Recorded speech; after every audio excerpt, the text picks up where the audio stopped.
El problema de la violencia de género está demostrado que tiene múltiples factores que están influyendo y que están empujando a que la violencia exista y se mantenga en el tiempo, en distintas sociedades, distintas culturas, distintas clases sociales. Entonces, desde ese punto de vista multifactorial, hemos visto que, por un lado, es interesante trabajar con las mujeres víctimas y supervivientes de violencia, pero también un campo poco estudiado es qué mueve al maltratador o cuál es el funcionamiento cognitivo del maltratador y que también influye en que esa violencia se cometa. La violencia de género es una vulneración de los derechos de la mujer que tiene dimensiones de pandemia global. En España, 1 de cada 10 mujeres son víctimas de violencia de género. A pesar de la promulgación de la Ley Integral en el año 2004, la situación, lejos de mejorar, se mantiene e incluso está empeorando. Con el objetivo de aportar soluciones y una nueva perspectiva al problema, un grupo de investigadores del Centro de Investigación Mente, Cerebro y Comportamiento, un espacio de referencia nacional adscrito a la Universidad de Granada, trabaja en un ambicioso programa que aborda la violencia de género a través de la neurociencia. Además de indagar en las secuelas neuropsicológicas de las mujeres víctimas de malos tratos, este equipo también estudia cómo funciona la mente del maltratador, un enfoque pionero que ayuda a comprender el problema y aportar mejoras a las terapias y programas de prevención. ¿Tienes alguna cosa metálica en el cuerpo, alguna cosilla? Nada, ¿no? Vale. Detrás de un maltratador hay varios modelos teóricos que están intentando explicar por qué, desde pautas de crianza hasta haber observado violencia, hasta características de personalidad, hasta valores culturales, bueno, pues vivimos una sociedad machista, etc. Todo eso son modelos que siempre se han estado manejando y es cierto que cada uno de ellos tiene su parte de verdad y cada uno de ellos tiene un porcentaje de explicación del comportamiento del maltratador, pero ninguno de ellos es suficiente para explicar realmente todo lo que ocurre en la violencia de género y en el maltrato. Lo que nosotros queremos es aportar como una perspectiva un poco diferente, de decir, bueno, si todo lo que se está hasta ahora conociendo de un maltratador no nos está permitiendo reducir el problema, es porque todavía nos queda saber más de qué pasa con la violencia de género. Y vamos a aportar una perspectiva diferente que nunca se había mirado, las características psicológicas desde un punto de vista neurocientífico. Vale, Carlos, ¿todo bien? De acuerdo, ok. Vale, mira, vamos a empezar el experimento, ¿vale? Bueno, en los próximos minutos van a aparecer unas imágenes en la pantalla. Es muy importante que estés atento a ellas y que intentes mover la cabeza lo menos posible, ¿de acuerdo? De acuerdo. Comenzamos. Nuestro objetivo era observar en el cerebro de los maltratadores o de las personas que están condenadas por violencia de género qué áreas se activan cuando observan imágenes de violencia de género en comparación con imágenes de violencia general. Porque lo que queríamos ver es si realmente la violencia de género tiene un procesamiento cerebral distinto que otro tipo de violencia, lo cual indicaría que la violencia de género es algo especial dentro de todos los tipos de violencia. Nosotros colocamos a los participantes dentro de la resonancia y mediante una pantalla le proyectamos imágenes. Entonces, durante el tiempo que están observando esas imágenes, nosotros estamos recogiendo imágenes también de su cerebro en tiempo real. Aquí podemos ver, por ejemplo, una imagen del cerebro. Aquí simplemente se observa un volumen cerebral, es decir, un cerebro, y lo que hacemos es tomar una imagen como esta cada 2 segundos. De ese modo, pues podemos estimar qué pasa en el cerebro durante la visualización de imágenes de violencia de género, o imágenes de violencia general, o imágenes neutras. Nosotros no pretendemos investigar si el cerebro está dañado, si el rendimiento neuropsicológico está dañado. La perspectiva de inicio es que el cerebro de los maltratadores funciona perfectamente. Con este proyecto realmente intentamos contestar varias preguntas, ¿vale? Pero una de las primeras preguntas que necesitábamos contestar era si los maltratadores son delincuentes como cualquier otro delincuente, solo que cometen un tipo de violencia circunstancial, donde les resulta más fácil, o realmente estamos hablando de un tipo de delito diferente. Pues mira, aquí vemos las áreas que se activan más cuando los maltratadores y los otros delincuentes están observando imágenes de violencia de género. Y en realidad, aunque las dos imágenes parecen muy parecidas, porque en general pues, las áreas visuales en los dos casos están muy activadas, también algunas zonas frontales, hemos encontrado que el grupo de maltratadores, pues hay unas determinadas zonas del cerebro que están más activas cuando ven imágenes de violencia de género. Y lo bueno de nuestros resultados es que todas las regiones que nos han aparecido en los resultados forman una red que hoy en día se está estudiando mucho, que se llama la red cerebral por defecto.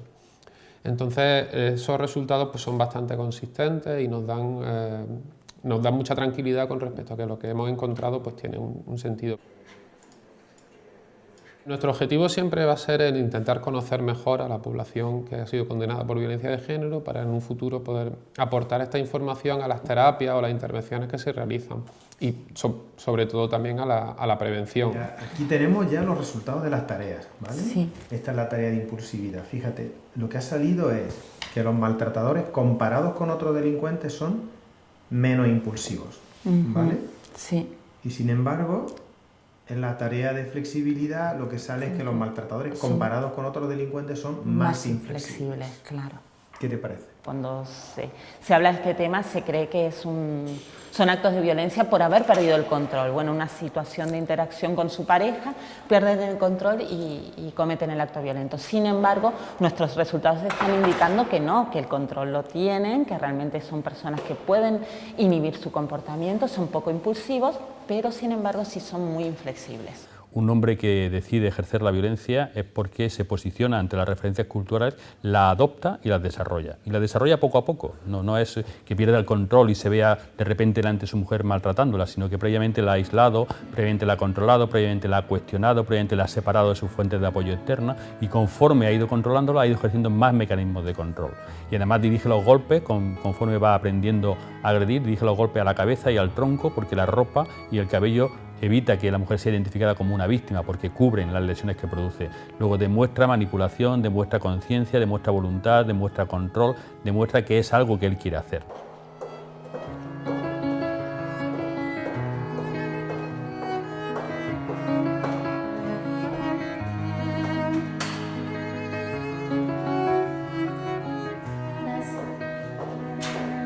¿Preparado?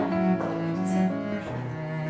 Bien, pues te voy a comentar un poco la prueba, ¿vale? Que vamos a pasar ahora. Además, tenemos una línea que es una línea importante que estamos intentando ver qué factores influyen en la reincidencia en el maltrato. Está comprobado que hay unos índices de reincidencia altísimos, entonces es un estudio pionero que se está llevando a cabo en toda Andalucía, en la cual estamos evaluando a 1.600 maltratadores y la idea es ver el rendimiento neuropsicológico ahora, pero también ver qué ocurre dentro de un año, qué ocurre dentro de 2 años, dónde están, han vuelto a reincidir y cuáles son y qué perfil concreto tienen los hombres que han reincidido. Actualmente se trabaja en la rehabilitación de los mismos, hay unos programas de tratamiento para hombres maltratadores.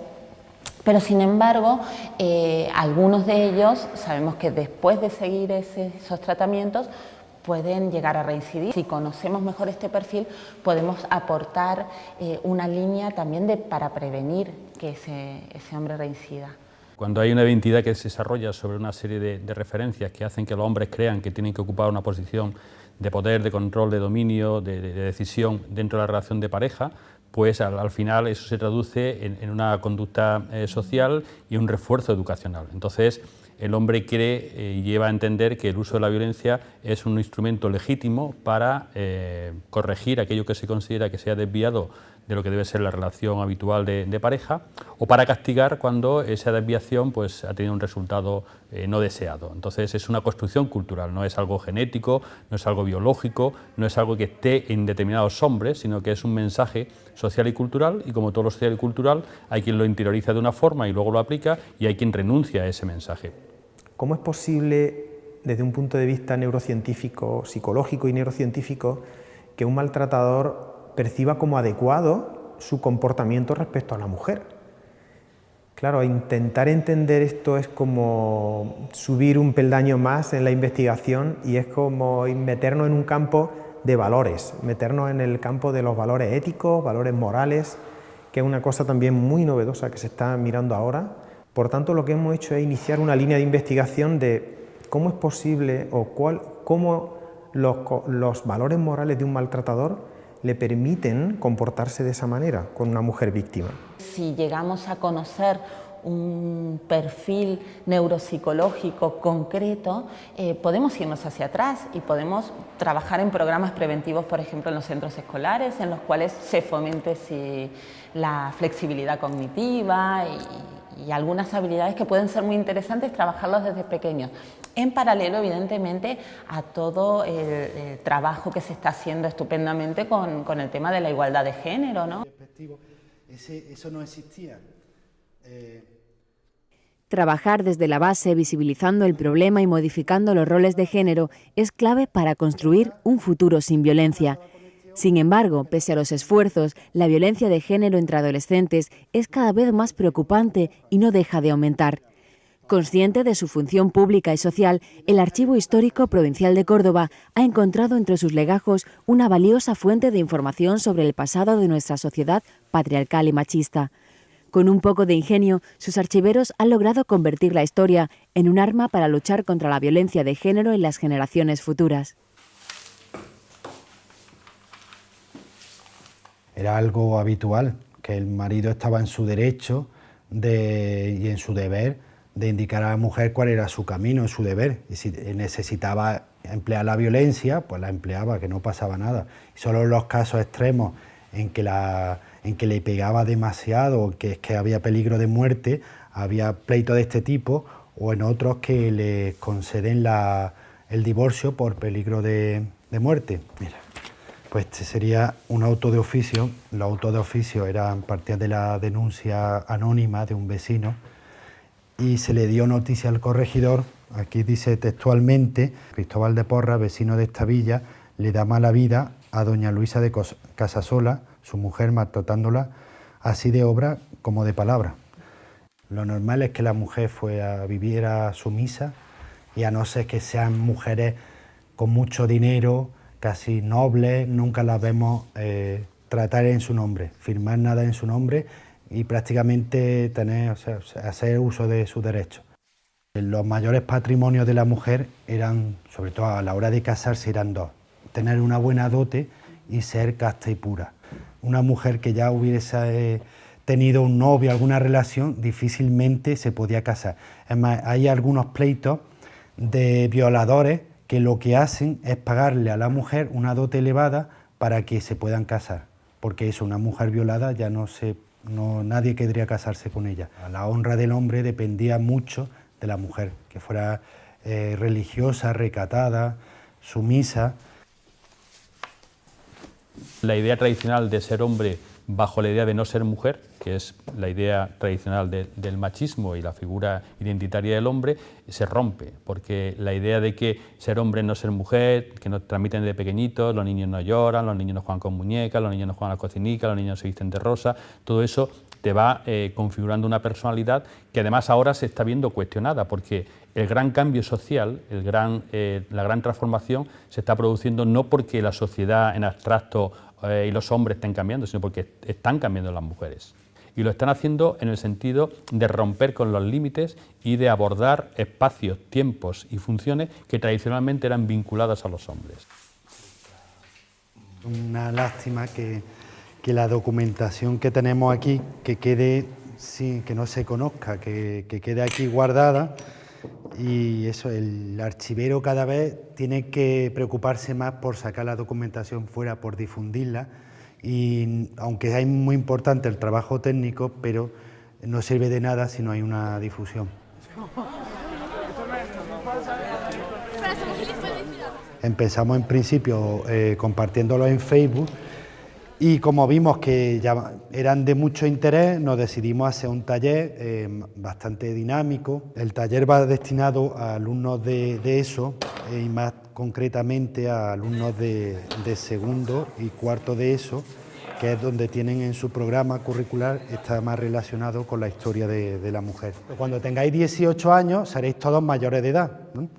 Pues imaginaros que vosotras nunca llegaseis a ser realmente mayores de edad. Siempre la mujer siempre vivía tutelada, y si por lo que sea no podía estar bajo la tutela de alguien de su familia, la depositaban en alguna casa de un vecino, en la iglesia. Bueno, para que lo veamos mejor, me vaya a ayudar, os voy a repartir los papeles del pleito. En el año 78 se consiguió la igualdad jurídica, pero todavía queda mucho para conseguir la igualdad social, y eso no le queda tan lejos a ellos. Tú conoces una chavala que va con minifarde, va con escote, ahora empieza a salir con ella la mujer, esa chavala vestida así. No, espérate. Y luego dice, no, pero es que eso es porque está soltera. Ahora si está conmigo se tiene que ir tapadita, pues no, si la conoció así, pues sigue vistiendo como ella misma. Que cuando tú estás soltera puedes ir como tú quieras, pero yo cuando teniendo pareja tienes que tener un poco de respeto, ¿no? A la pareja. ¿Y tú el hombre puede vestir como le dé la gana también? ¿O tiene que cambiar?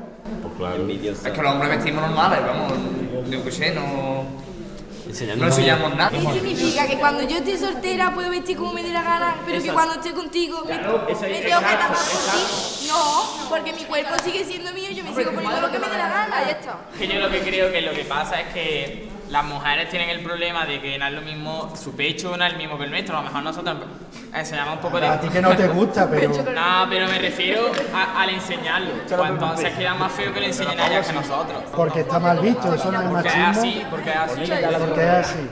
Pero que nosotros tenemos el instinto de protegerlas, ¿no? A ellas, ¿no? Pero eso es lo que hemos visto, que ¿por qué hay que protegerlas? ¿Por qué? Es que si tanto que dice violencia de género, pues si no provocando con más, ¿no? Y más si está borracho.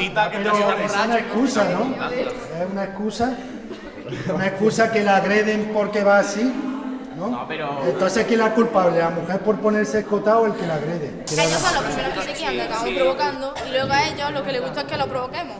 No sé de qué se quejan. Que tampoco es que digas que se tenga que salir de fiesta, tenga que salir de fiesta con un velo, sino que no vaya a ir enseñando todo el culo y todo. Claro. Que vaya un poquillo normal, enseñando un poquillo, pero que tenga normal. un poco de respeto, ¿no? A su no lo que ve ahora que eso no es normal. Que te pueden violar incluso si no estás provocando, que no hace falta provocar para que te violen, vamos. Entonces la culpa la tiene ella. La viola una toca. Entonces si tú vas con minifalda tienes la culpa de que te violen. Hombre, va jugando. Bueno, esta pura espaldada, ¿no? Tiene como mucha protección. No, yo no lo veo así. Como si quieren guardar. Están sobreprotegidas. Si se supone que somos iguales, ¿por qué tanto...? Las mujeres en verdad siempre salen ganando por todo. Porque cuando un hombre se divorcia, el que sale a perder es el hombre. Le quitan el coche, le quitan la casa, tiene que pasar la mantención, tiene que pasar todo. Y eso las mujeres nunca lo ven. Hay actitudes actuales que a nosotros no nos parecen machistas y que dentro de 10 años tal vez la veamos como muy machistas. Lo mismo que vemos ahora actitudes de los 80 que eran tremendamente machistas. Es que cualquier programa, incluso los dibujos animados, eran muy machistas y ahora lo vemos con el tiempo y va evolucionando y todavía tenemos que cambiar mucho, no hemos llegado ni mucho menos a la igualdad.